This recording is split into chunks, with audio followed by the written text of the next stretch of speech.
Hello, all, and welcome to the final Masterclass Immunity seminar, really focusing on faith over fear. Hopefully, at this point, you feel very confident in your body's ability to heal and have excellent action steps to, really just live your best life. But before we get started today, I do want to appreciate you for being the type of person you are. If you took time to go through all these seminars, that means that you truly do invest in your health. You look at yourself with high value.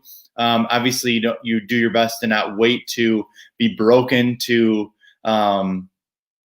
start to make changes. And if you do have some sort of an issue, you're working to reverse it. And so the final class today, we're going to cover fitness and we're going to cover fasting. So fitness and fasting, faith over fear. Thought it was a good way to complete here. This is a little bit shorter seminar overall, but like I said, really, really glad you're taking the time to invest in yourself. So really just to get started here, when we're talking about fitness, fitness is so vital to immunity, to mood, to looks, to how you feel, possibly to how you feel about yourself. It's even been shown to negate some of the effects of being overweight. In fact, people have way less heart attacks that are fit regardless of size. So even if you're mildly or severely overweight, the fit people actually are shown to have way less disease. And is hopefully you're very aware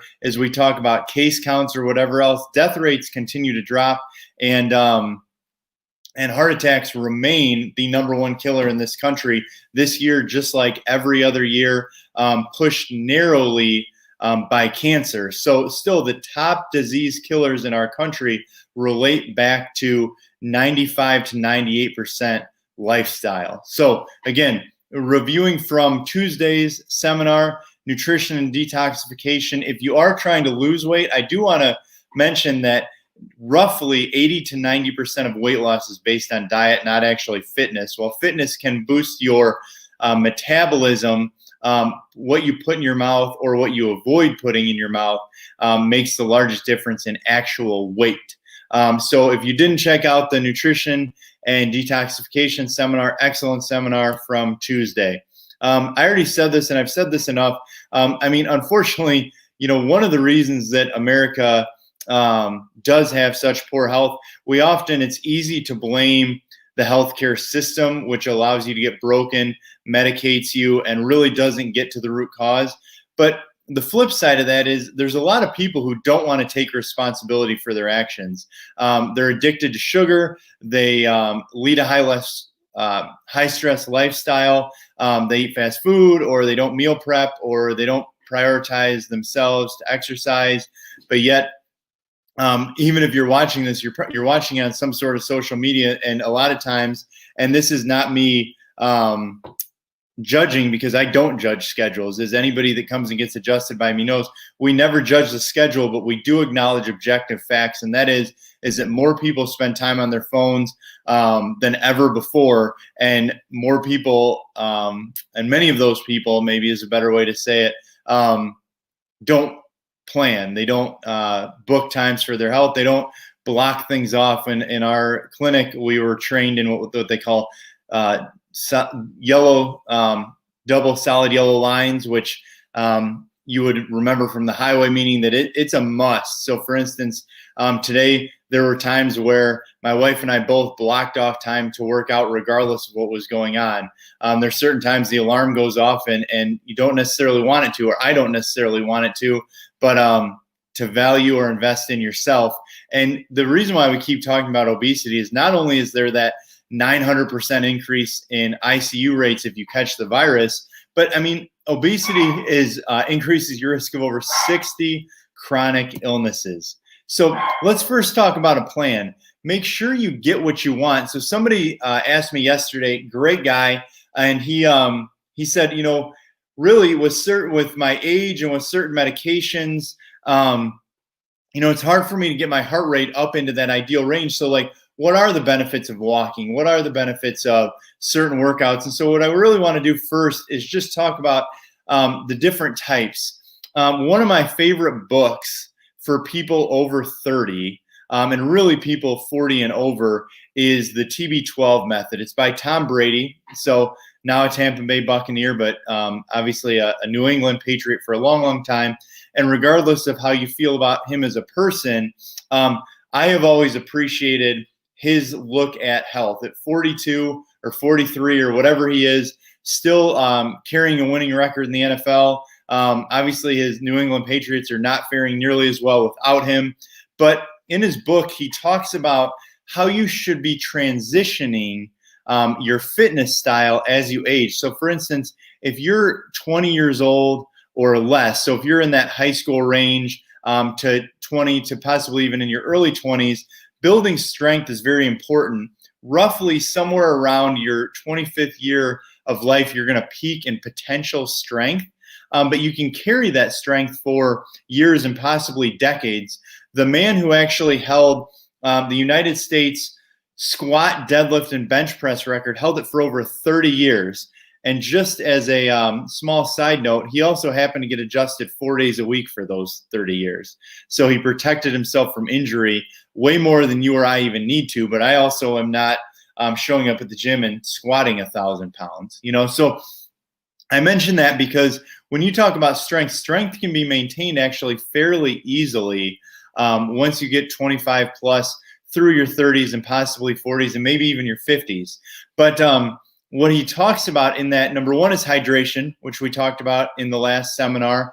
So many people are dehydrated, which affects muscle mobility, pliability, detoxification, all that kind of stuff. But additionally, the older you get, the more you should be worried about pliability and flexibility versus strength. And in talking actually on Wednesday this week, I had a lunch meeting with a local physical therapist who works in a gym, and he said, it's funny, stretching or pliability exercises are the forgotten part of fitness right now in our country. In fact, he said it's kind of where like people do their coffee break and they chat, and they either don't stretch or they like mildly stretch, where they might go use the machines or do strength training or get on the elliptical. But most people are not working on their pliability. When you don't work on your pliability, your joints get tight. You're much more likely to get injured. And you're also not going to be as dynamic. So it can lead to things like back pain, because if your hamstrings get tight, it tilts your pelvis backward and puts more pressure on your discs. If you don't stretch your glutes and some of that kind of stuff, it's easy to get sciatic pain and not understand why. So again, pliability, flexibility, stretching. I personally, if you're very new to this, you could go on YouTube and type in flow yoga or yoga for flexibility, and there's all sorts of great exercises. But pliability is a huge component. And from some seminars previous, I talked about how yoga actually does get your heart rate up. Yoga is shown to have a lot of benefits, and sometimes people scoff at it, especially men. And I can maybe say in my earlier years, I might have been one of those.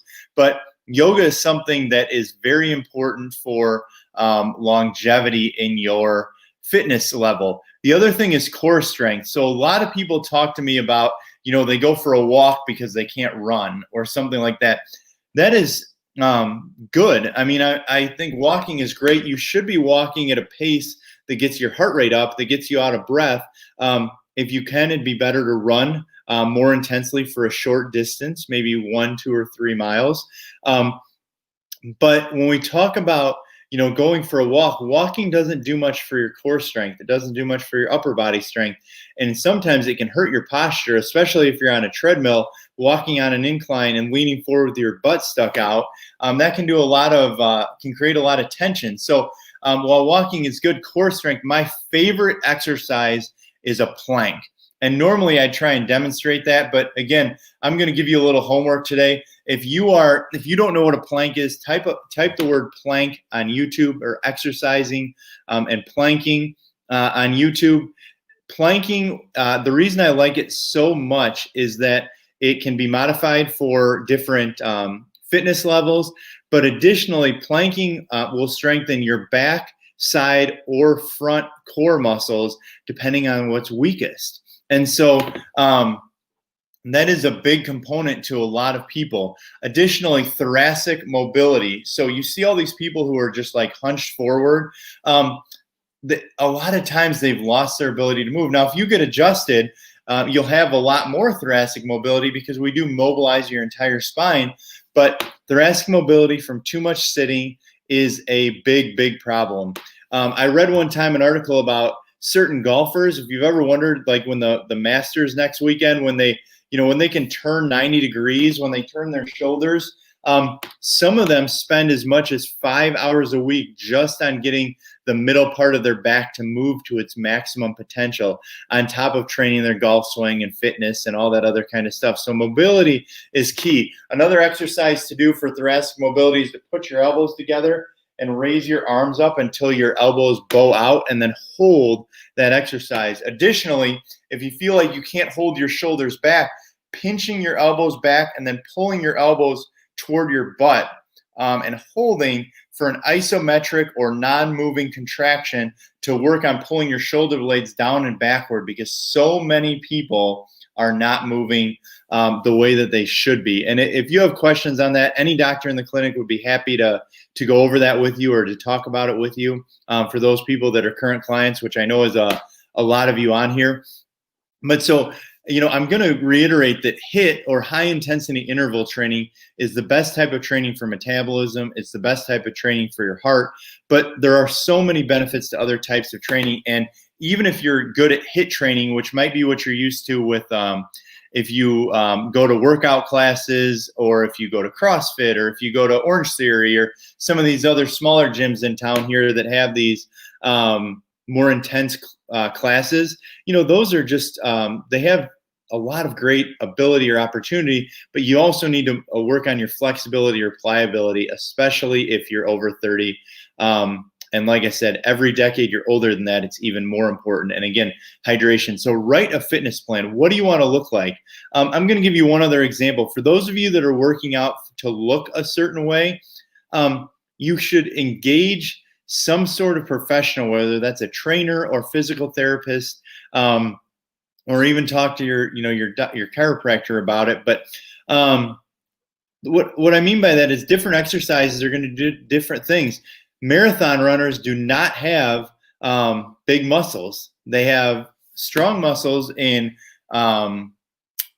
metabolism, but they don't have big muscles. Sprinters have huge muscles but couldn't run a marathon. Similarly, people who cycle tend to have, let's say, wider hips, but also can create more issues in their lower back or their neck because of the position they put themselves in.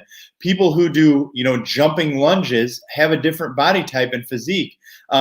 People who work on core strength, people who are gymnasts, people who want to play golf. A golfer does not hit the ball farther because of strength. A golfer hits the ball farther from flexibility and swing speed. And so, again, develop this plan. What do you want? And then work on how to achieve that. Put a plan together. From an ego standpoint, there was a stretch where I weighed about 15 pounds more than I do now and CrossFitted 5 or 6 days a week. Lots of muscle, but I was also, 22 or 23 years old. Right now, if I did that, I'd probably be too injured to adjust people. It takes a lot more pliability exercises at my current age than it did 10, 15 years ago. So again, make a fitness plan. I already talked about the types of exercise, but I do want to talk about why short duration, high intensity exercise is so important. And goes back to how you burn. So if you can't get your heart rate up fast enough, what you do is most of the time you burn fat while you're exercising, which is just fine, but it doesn't lead to long-term metabolism. In your muscles, you have a type of carbohydrate storage called glycogen, which only burns when your body is out of breath, very tired, very intense exercise. And so this is where you might have actually heard of carb loading. The reason why it doesn't work as well as they thought is glycogen it has a very small gas tank, or it can only store a certain amount. So carb loading, only important in very long distance and very specific exercises. But when you do get your heart rate up over 80% of your target heart rate, what you do is roughly boost your metabolism for about 36 hours.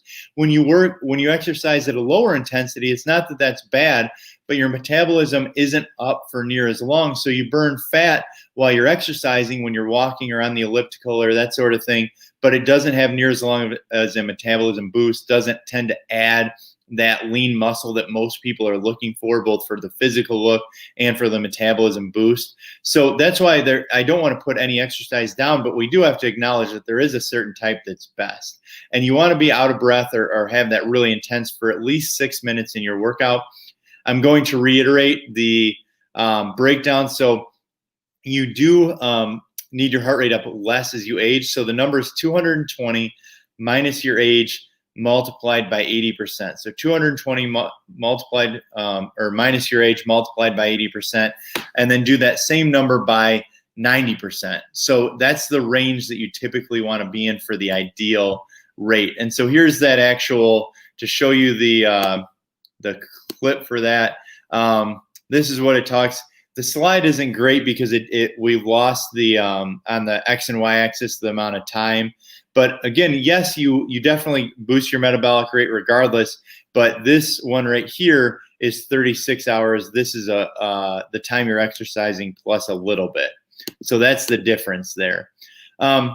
Minimizing toxins. So we already talked about that in the last seminar, so I'm not going to go into toxicity again. But as a reminder, the best thing to do is avoid what you put into your system. But certain things you can't avoid. It's tough to avoid pollution in certain instances. Right now, it's tough to avoid hand sanitizer or some of the stuff that's sprayed through the air. But sweat does get toxins out. Your skin is it's not your primary detox organ, but it is your largest detox organ. And so sweat releases toxins. And so hydrate and then sweat. That also is good for killing viruses and bacteria. While you're exercising, you do increase your body temperature in a very positive way. Keep in mind, most bacteria will die when your body temperature gets up around 102 or above. Most viruses will die when your body temperature gets up 103 or above. So keep in mind, there's a reason that you have a fever. Yes, you might want to watch for it to keep from being contagious around other people, but a fever is not a bad thing. A fever is a great thing if you're exposed to a virus. And one other thing that I just had to point out during the fitness seminar is that home exercises are not the same as physical exercise. From a mobility or pliability standpoint, they might be, but it's not the same to go for a run and to say that somehow that's going to do the same as the wobble ball does for the discs in your low back. In fact, going for a run could be counterproductive for your lower back if your hips are off and you're locked up and you haven't been adjusted in a while. So doing home exercises is still essential. The rows that you're seeing in that top right corner of the slide, those are the things that are statistically proven to increase curvature the most. The hip wedges balance your pelvis the most. So if you do like to run, do lunges, squats, any of that kind of stuff, if your hips are imbalanced, those hip wedges are so essential, which is why if you're not a current client or you have a family member or beloved friend, coworker, churchgoer, whatever, this is why chiropractic is such a great part of fitness, is it actually truly prevents injury and allows you to get more out of your workout. So I hope just in what I've talked about so far, I've helped to shift your mindset on, or maybe you already have a great mindset on, exercise, but really look at it as a way to prioritize your health and be able to do the things that you want to do for the long term. Just like we talk about with chiropractic. Chiropractic allows you to age well. It allows you to enjoy retirement. I just adjusted a guy yesterday. He had a baby on Saturday, and every time somebody has a baby, as many of you know, I have 3 kids of my own. Every time somebody has a baby, I say, you just inherited a huge reason that you need to be ultra healthy for at least the next 18 years. They need to have the fun dad, the fun mom, the able one. Who doesn't want to teach their kid to shoot baskets, teach their kid the importance of exercise, eating well? People mirror their children, children mirror their parents. Children also mirror their grandparents, aunts, uncles, friends. I mean, I don't know anybody that doesn't want to be the fun grandma or the fun grandpa. I'm blessed enough that I've had all of my grandparents age into old age. The youngest grandparent I lost was 72, and I still have two living in their 80s, and I lost my grandfather this year at the age of 88. And so I'm very lucky that they were able to teach principles like going fishing, golfing, high integrity, faith, going to church, leading your children, and how to just be an overall good person. And I'm proud to have role models, and they took me on certain trips, and I really owe a lot. I worked on the farm with one of my grandfathers, and when he was 72, the year he died, he got on a hay rack with me. And he kicked my butt. He was an old farm boy. I was more tired, and I was playing high school football at the time, and so, I mean, you need to be healthy for way more than just you. And I hope you keep that in mind as you make choices. There's a lot of people. We started this seminar series with drifting. There's a lot of people drifting right now. There's a lot of people freaking out about the election. There's a lot of people, and believe me, I have an opinion on it, but I also recognize that my microclimate is more important than the macroclimate. The president does not dictate what you put in your mouth, how often you exercise, how strong your immune system is, whether or not you get adjusted. You do. You have the opportunity to do so. So keep that in mind, is that you are still the number one reason for your health or lack thereof. And stressing about things that are outside of your control not only weakens your immune system, but actually your stress hormones over time can burn out your adrenal glands and hinder weight loss. So if you are overweight and you're trying to lose weight and you're frustrated, this is where some of the things like our mountain program with our integrative clinic come into play, where certain adrenal supplements can come into play. We can help you with that, and your doctor can help you with that. Your Max Living chiropractor can help you with that. Just ask. I don't ever want to over involve myself in somebody's health, but you are paying us to point you in the right direction. It's part of the benefits of coming into a 5 Essentials clinic or a fully holistic clinic. So remember, if you don't understand why a certain thing's a problem, we can help point that out. I already mentioned earlier, nutrition plays more of a factor in that than a lot of people realize. So that's my thoughts on fitness. Now let's talk about fasting. Let me just use something that you might be familiar with. When you're sick, often you're not very hungry. That is innately your body doing the right thing at the right time to get the right outcome. Yes, you need to make sure you hydrate. You don't want to get dehydrated. But why would your body be less hungry when you're sick? Well, if your immune system needs to work harder, you don't want to spend the energy on food. This is why you have retained body fat. Your body fat can be used for fuel while you're working on killing an infection. So fasting is another way that people help boost their immune system. So in the clinic this week, we had our newsletter was on intermittent fasting, but there's quite a few different types. There's intermittent fasting where you only eat in let's start at 4, 6, 8, 10, or 12-hour window. Anything you want. So if you don't eat for 12 hours or more, that's considered intermittent fasting. There are ways to do fasting where people only do water for 24 hours or 72 hours. They might do a bone broth fast. Right now, for about the last 60 days, I've switched from smoothies in the morning to just a dehydrated greens drink, which is all vegetable juices, and bone broth. And so I'm doing intermittent fasting for roughly 16 hours every day. And so again, some people only consider intermittent fasting if you don't eat anything. I'm doing it a little bit different, where I'm doing bone broth and dehydrated greens to help for fuel, to help with gut health. But these are some things that you can do. It's very easy to healthily do a 24-hour fast, whether you do that with juice, whether you do that with bone broth, or whether you do it with just water. It's also very healthy to do 16 and 8. It's really easy to do 12 hours of intermittent fasting. But if you start to get really, I'm going to say extreme, where you're doing 3 or 5 day fasts, if you're doing 20 hours of fasting and only eating for 4 hours a day, you probably want the guidance of a healthcare professional to do so. But fasting is a great way to help your immune system reset. So if you're worried about how strong your immune system is, doing a fast is a great thing. By the way, I'm going to go ahead and give you the last word for the mystery words, and the word is matter. So the last two words, choices matter. That's the second sentence.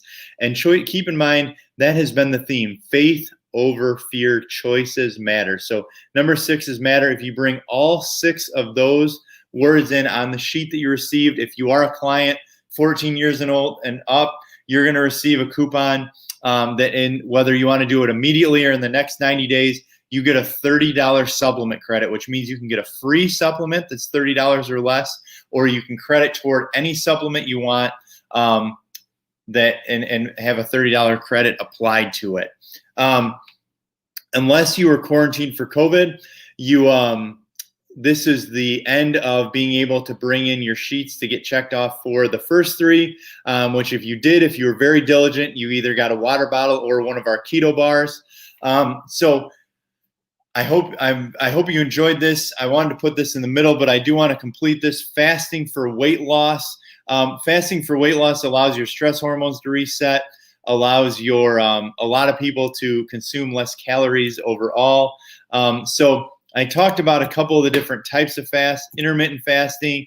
There is a 1 meal a day type fast. Most people do that at dinner. This goes back into that like 20-hour fast and 4-hour eating.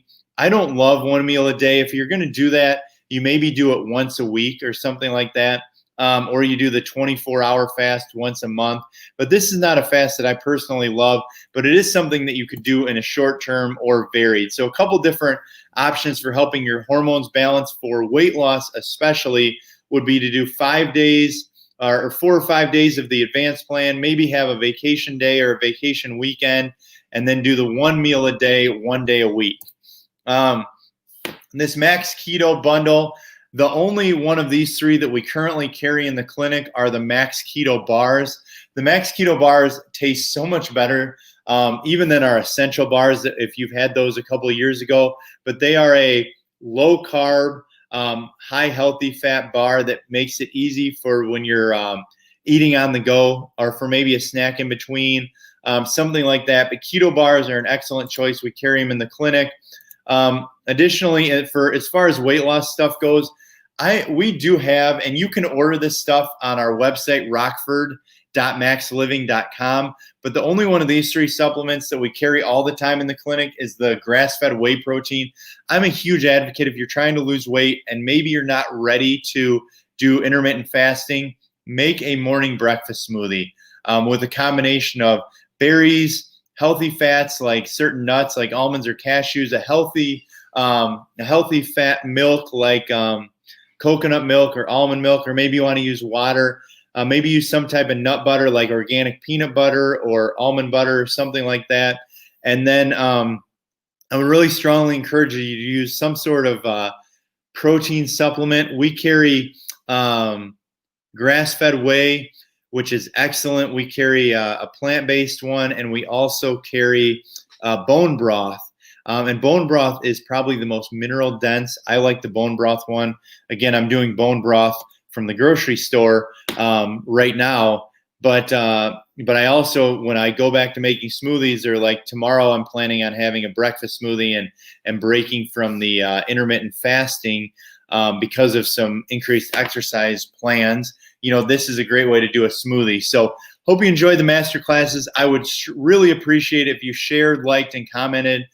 Help people help themselves. And again, appreciate you. Faith over fear. You have the power to live your best life, best health, and have the strongest immune system, regardless of the climate outside of us. Love you guys. Thanks.